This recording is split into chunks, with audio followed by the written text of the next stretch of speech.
আসসালামু আলাইকুম আন্টি। ওয়ালাইকুম আসসালাম। আন্টি আমার ছাদের চাবিটা একটু লাগতো। না, ছাদে অনেক গাছপালা আছে, আমরা তো ছাদে কাউকে যাইতে দেই না। আন্টি আপনাদের কাছে কি মানুষের জীবনের চেয়ে গাছের মূল্য এত বেশি? কি বলতে চাচ্ছেন আপনি? আন্টি আপনি মনে হয় দেখছেন রিসেন্টলি একটা বাসায় আগুন লেগে মানুষ মারা গেছে। যারা উপরে ৫-৬ তলায় ছিল তারা কিন্তু নিচে নামতে পারে নাই। তারা ছাদেও যাইতে পারে নাই। হয়তোবা তাদের কাছে ছাদের চাবি ছিল না, ছাদে তালা মারা ছিল। এজন্য তারা যেতে পারে নাই। যদি তারা ছাদে যেতে পারতো তাহলে হয়তোবা তারা প্রাণে বাঁচতে পারতো। আপনাদের বাড়িওয়ালাদের কি উচিত না ভাড়াটিয়াদের অন্ততপক্ষে একটা করে চাবি দিয়ে রাখা, যাতে করে তারা ইমার্জেন্সিতে ছাদে গিয়ে তাদের নিজের জীবনটা অন্ততপক্ষে বাঁচাতে পারে? আপনারা কিন্তু সেটা করেন না। কখনোই তাদেরকে আপনারা ছাদের চাবিটা পর্যন্ত দেন না।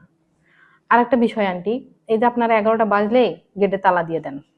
কোনোদিন যদি ভুল করে কোনো ভাড়াটিয়া লেট করে বাসায় আসে, তখন আপনারা হাজারটা কথা শুনান। কেন? আমরা ভাড়া থাকি বলে কি আমরা মানুষ না? আপনাদের এত অসুবিধা থাকলে বাসা ছেড়ে দেন, আমার ভাড়াটিয়ার অভাব নেই।